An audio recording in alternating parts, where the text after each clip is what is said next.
warahmatullahi wabarakatuh. Hai teman-teman, perkenalkan kami dari kelompok 7 dan dengan saya Azizatul Ula dan saya Lishen Tahujana akan mempresentasikan makalah kami yang berjudul tentang perencanaan dan pengembangan tes. Untuk bahasan lebih lanjut, mari kita simak videonya. Selamat menyaksikan. Baik, langsung ke materi, yaitu perencanaan dan pengembangan tes.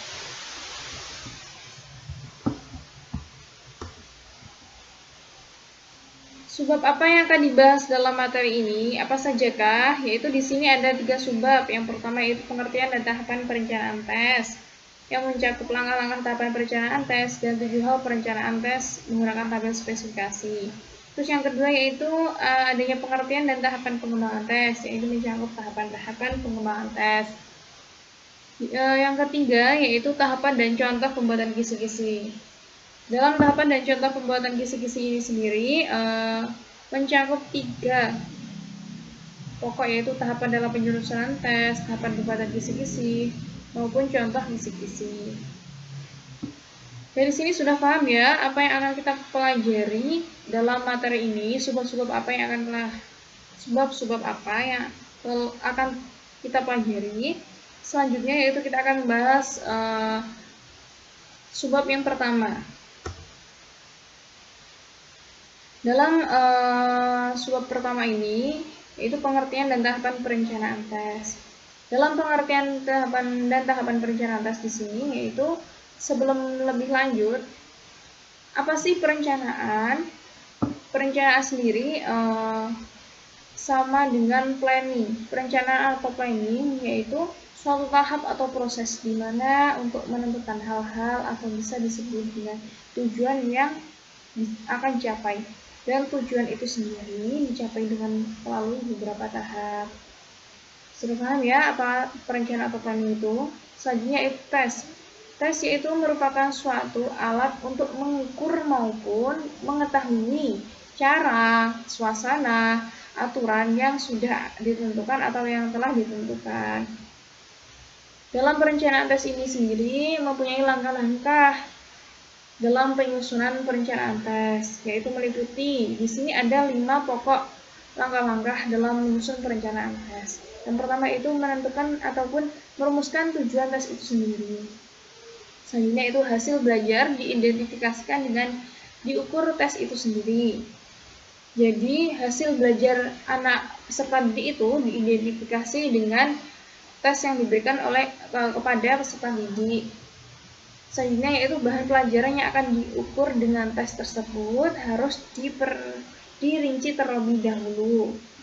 Selanjutnya itu mempersiapkan tabel spesifikasi atau blueprint atau semacam blueprint. Terus yang kelima yaitu menggunakan dasar penyusunan dalam tabel spesifikasi. Jelas ya apa itu perencanaan atau planning, tes, dan langkah-langkah dalam menyusun perencanaan tes. Next ya. Di sini ada 7 hal yang harus diperhatikan dalam penyusunan tes, yaitu dengan menggunakan tabel spesifikasi dalam mempertimbangkan perencanaan tes. Yaitu sebagai berikut. Yang pertama, yaitu dengan adanya melakukan dan memilih butir-butir soal, terus memilih tipe soal yang akan digunakan, terus dengan melihat aspek-aspek yang akan diuji, memilih format butir-butir soal, terus mempertimbangkan jumlah butir-butir soal. Selanjutnya itu dengan mendistribusi sesuai dengan tingkat kesukaran butir soal itu sendiri. Dan yang terakhir yaitu kita membuat pegangan jawaban atau bisa kita sebut dengan kisi-kisi tes itu sendiri. Paham ya 7 hal yang harus diperhatikan dalam penyusunan tes dengan menggunakan tabel spesifikasi. Selanjutnya yaitu subbab kedua yaitu pengertian dan tahapan pengembangan tes. Dalam pengertian dan tahapan pengembangan tes ini sendiri juga mempunyai langkah-langkah seperti perencanaan tes. Jadi keduanya mempunyai tahapan-tahapan perencanaan maupun pengembangan tes itu sendiri. Yang pertama yaitu apa sih pengembangan tes? Pengembangan tes ialah suatu usaha dengan tujuan untuk meningkatkan kemampuan yang bersifat konseptual, teoritis, kemampuan teknis, maupun dengan moral yang disesuaikan oleh suatu kebutuhan dalam latihan ataupun pendidikan. Dalam pengembangan tes ini sendiri juga sama seperti perencanaan tes. Dalam perencanaan tes sendiri mempunyai tahapan-tahapan tersendiri, dan di pengembangan tes ini sendiri juga memiliki tahapan-tahapan sendiri, yaitu sebagai berikut. Yang pertama yaitu melalui identifikasi dari hasil belajar, terus melalui materi-materi yang dideskripsikan, terus dengan cara spesifikasi yang dikembangkan, terus menentukan dengan menuliskan butir-butir dan kunci jawaban tes. Selanjutnya yaitu dengan mengumpulkan data uji coba pada hasil belajar, terus dengan menentukan pengujian kualitas pada tes, dan yang terakhir yaitu dengan cara komplikasi tes. Jadi sudah paham ya apa pengertian dari pengembangan tes itu sendiri dan tahapan-tahapan pengembangan tes.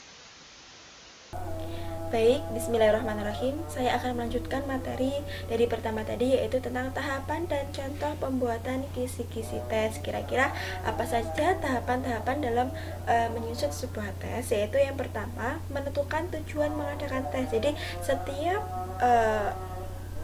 mengadakan sesuatu itu pasti yang pertama kita akan menentukan tujuan, itu sangat penting.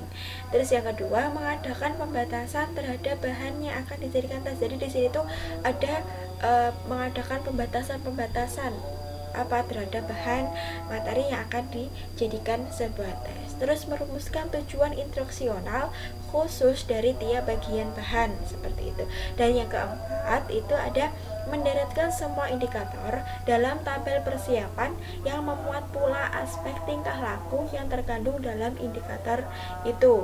Dan yang kelima itu ada harus menyusun tabel spesifikasi yang nantinya memuat pokok-pokok materi dan aspek berpikir yang diukur beserta imbangan antara kedua hal tersebut. Dan yang terakhir itu kita menuliskan butir-butir soal, di mana nanti kita menuliskan itu didasarkan atas indikator-indikator yang telah kita tuliskan, yang telah kita buat tadi pada tabel indikator dan aspek tingkah laku yang dicakup, seperti itu. Itulah tahapan-tahapan dalam menyusun sebuah tes. Nah, di sini juga itu ada tahapan-tahapan pembuatan kisi-kisi tes. Sebelum kita mengusik atau mengulas dalam apa saja tahapannya, kita harus tahu apa tuh kisi-kisi itu dan apa kisi-kisi tes atau tabel spesifikasi itu. Mari kita lihat di slide berikutnya. Itu ternyata kisi-kisi itu apa toh? Kisi-kisi itu adalah sebuah tabel analisis yang di dalamnya itu terdapat sebuah rincian materi tes dan tingkah laku, serta perbandingannya itu digendaki oleh tester, di mana itu pada tiap kotak tabel itu terdiri atau tabel tersebut itu diisi dengan angka-angka yang menunjukkan banyaknya butiran soal yang dikeluarkan dalam tes hasil belajar yang berbentuk objektif tuh. Dan tabel spesifikasi itu juga disebut juga dengan kisi-kisi. Tapi di sini tuh tabel spesifikasi adalah tabel yang memuat beberapa, yaitu rincian tentang materi ajar yang akan kita perlukan saat pengetesan. Terus perilaku yang akan diukur itu melalui sebuah tes tersebut, dan rincian mengenai jumlah tes dari soal tiap aspek tersebut. Nah, kira-kira apa saja yang perlu diperhatikan dalam menyusun kisi-kisi tes? Ternyata ini beberapa hal yang perlu kita ketahui, yaitu yang pertama, indikator jabaran dari kompetensi dasar. Jadi kalau kita itu akan menyusun tes, itu juga harus acuannya itu harus di KD. Kita harus sama dengan kompetensi dasar yang akan kita buat, yang telah kita buat, seperti itu. Terus yang kedua itu ada kompetensi dasar dari standar kompetensi lulusan mata pelajaran atau SKLMP itu. Dan yang ketiga itu standar kompetensi lulusan mata pelajaran, jabaran dari standar kompetensi lulusan satuan pendidikan atau SKLP itu. Terus yang keempat itu standar kompetensi lulusan satuan pendidikan jabaran dari tujuan pendidikan nasional. Itu ada beberapa hal yang perlu kita lakukan dalam menyusun suatu kisi-kisi tes, seperti itu. Selanjutnya di sini ada contoh format dalam membuat kisi-kisi itu ada di sini cuma dicantumkan cuma 3 aspek saja. Apa saja? Yaitu ada ingatan, pemahaman, serta aplikasi. Nah, ingatan di sini itu kita tuh kalau kita membuat kisi-kisi tes itu kita tahu bahwa ingatannya seorang peserta didik itu sampai segini loh, pemahamannya peserta didik itu sampai segini, dan pengaplikasiannya peserta didik dalam materi ini tuh ternyata sejauh ini, seperti itu. Nah, di situ ada contoh tabel spesifikasinya, yaitu di pokok materi itu ada bagian pertama, bagian kedua, bagian selanjutnya dan sampai terakhir. Itu seperti contoh bagian pertama itu mengetahui metamorfosis apa, seperti itu kita nanti bisa tahu aspek yang kita ungkapkan. Maksudnya di tabel spesifikasi itu ada sebuah 3 aspek tadi yang dicantumkan, ada ingatan, pemahaman, sama aplikasi. Jadi kita itu tahu bahwa pemahamannya peserta didik itu tentang metamorfosis itu sampai sini loh, ingatannya peserta didik itu tentang ini tuh sampai sini loh, dan pengaplikasinya dalam kehidupan sehari-hari itu sampai segini. Jadi mereka itu tuh kayak pengetahuannya, pemahaman, ingatan, serta pengaplikasinya itu standar atau dia itu baik sekali, seperti itu. Itu adalah salah satu contoh dari kisi-kisi seperti itu. Terus yang terakhir itu ada tahapan-tahapan pembuatan tabel spesifikasi. Nah, di sini sebenarnya tabel spesifikasi itu ada beberapa macam. Cuma di sini saya munculkan di beberapa aspek saja. Di sini itu tabel ini ditentukan, dan tabel spesifikasi itu juga ditentukan oleh bidang pelajaran dan jenis materi yang akan kita teskan atau yang kita berikan, seperti itu. Nah, di sini ada awal langkah pertama, yaitu kita itu harus mendaftarkan pokok-pokok materi yang akan kita teskan, kemudian memberikan imbangan bobot untuk masing-masing pokok materi, seperti itu. Nah, di sini contoh ini di sini ada contoh yang saya buat, itu adalah membuat sebuah tes untuk evaluasi, di mana di situ nanti akan ada beberapa pokok-pokok dalam pembahasannya itu, yaitu tentang pengertiannya, fungsi evaluasi, macam-macam cara evaluasi, serta persyaratan evaluasi. Nah, di situ kok ada nomor 2, 3, 4, 5 itu apa ya? Nah, di situ adalah angka yang menunjukkan suatu imbangan bobot untuk masing-masing materi. Jadi kalau dia itu pahamnya itu hanya pengertian saja, itu bobotnya 2, fungsi evaluasi itu 3, macam-macam itu nanti bobotnya 4, dan persyaratan evaluasi nanti bobotnya 5. Nah, di situ cara menentukan bobot di situ adalah melakukan atau dilakukan oleh penyusunan soal berdasarkan atas luasnya materi. Jadi pengertian itu kan luasnya materi hanya mencakup di pengertian saja, itu berarti saya kasih bobot 2 saja. Terus tentang fungsi evaluasi itu kan luas materinya atau bobot materinya itu kan sangat lebih banyak dibandingkan di penjabaran pengertian, seperti itu. Jadi kalau menuliskan angka itu atau memberikan bobot itu tidak harus jumlahnya 10.